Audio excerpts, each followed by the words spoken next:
If there's one thing we've learned over the past 4 years, it's that the fastest growing segment of the U.S. population, Hispanics, are growing not only in numbers, but in influence.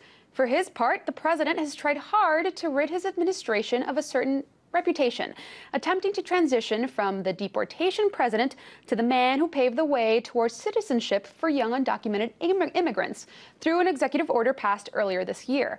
Republicans, on their end, are putting their hats into the diversity ring as well.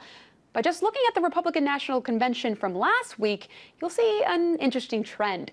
Nearly every speaker brought up their family tree, taking great pains in highlighting their immigrant roots. I am the granddaughter of a Welsh coal miner. He was determined that his kids get out of the mines. I am the proud daughter of Indian immigrants who reminded my brothers, my sister, and me every single day how blessed we were to live in this country. My parents immigrated to this country with $10 in their pockets and a hope that the America they heard about really did exist. I am the son of an Irish father and a Sicilian mother. It's the story of my mom, Irish and Italian, working class, the first in her family ever to go to college. So for the very latest on the DNC, as well as for the battle of the minority vote, RT's own Liz Wall joins me now live from the convention hall in Charlotte. Liz, how are you doing? Hi there, Adriana. Doing well. Just kicking off here. A lot of energy over here at the Time Warner Center in Charlotte, North Carolina, waiting for the big speech today. Bill Clinton is going to formally nominate President Obama tonight. Another big speaker, Elizabeth Warren. So a lot of excitement kicking off here in just a couple of hours. Sounds like it. So, I'd like to just talk a little bit about last night and just, the speakers at both the DNC and the RNC were very outspoken about their immigrant heritage. Has that rhetoric swayed any of the immigration activists you've spoken to? Well, I mean, I think it depends on who you ask. I spoke to a lot of Latinos when I was covering that story on the Undocubus, and a lot of them were thrilled to see that the keynote speaker this year is a Latino, the first Latino in history to be speaking, giving the keynote address at the Democratic National Convention. Of course, San Antonio Mayor Julian Castro, yeah. Is that is the keynote speaker. But a lot of others are just disillusioned with the way that President Obama has his policies when it comes to immigration or lack of immigration reform, pointing out to the fact that it's under President Obama's presidency that the most people in history, in U.S. history, were deported. Over 1 million people in the past 3 years were deported under his presidency. So a lot of people disillusioned and, of course, hoping that that will come to an end. Liz, that's really interesting that you brought that up. But I'd like to sort of go back to your report that we just played a little while ago. I'm sort of wondering, how are they doing over there? Is anybody being charged formally? What's going on there? Well, I just spoke to the organizer, one of the organizers on the bus, Tanya there. She was in the story, and she said that all 10 people that were arrested, they are now out of jail. They are facing charges. They're facing charges for blocking the road. It doesn't look like at least there's an imminent danger of them being deported.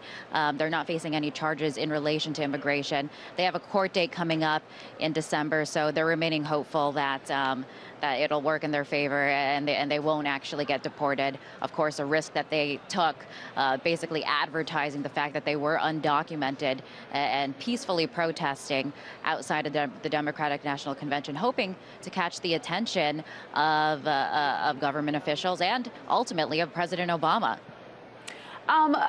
Interesting that you bring that up.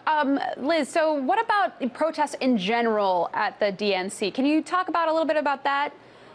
Have you seen any movement around? Well, all the way over here, you have your protesters, various grievances. We're not seeing huge. The big protest was on Sunday, this Occupy Wall Street South.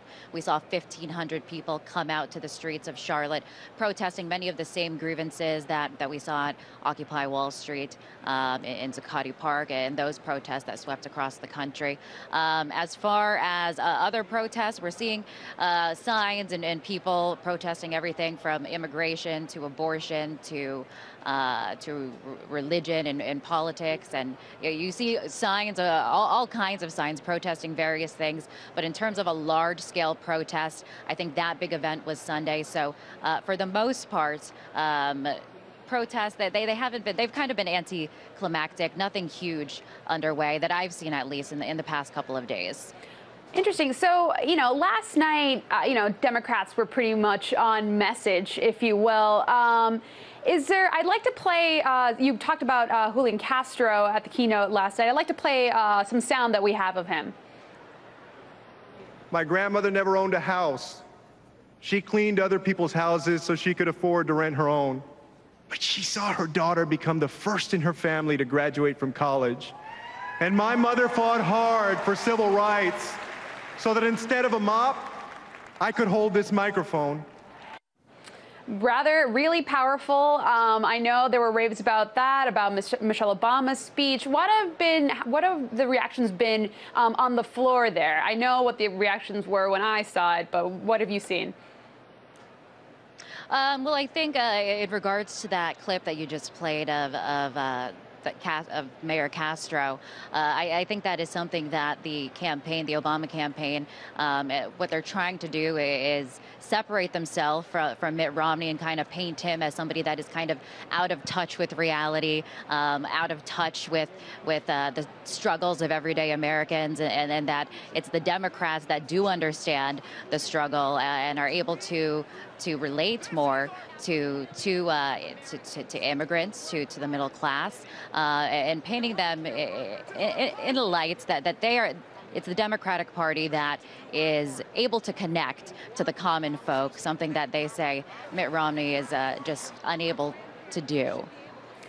Interesting. But also, I do want to mention, Adriana, we do see this push from both the Republican Party and the Democratic Party trying to appeal to the Latino vote. And of course, it is a very important vote. Over 21 million people are Latino voters, American Latino voters. So this could be a make it or break it for absolutely, who Liz. it is that becomes president. Absolutely, Liz. And I'm excited to see what you have in store. Hopefully, we'll talk. Well, actually, no, we'll be talking shortly soon. Liz, have a great time there. Keep on working hard, okay? That was RT's own Liz Thank you, Wall. Adriana. Bye.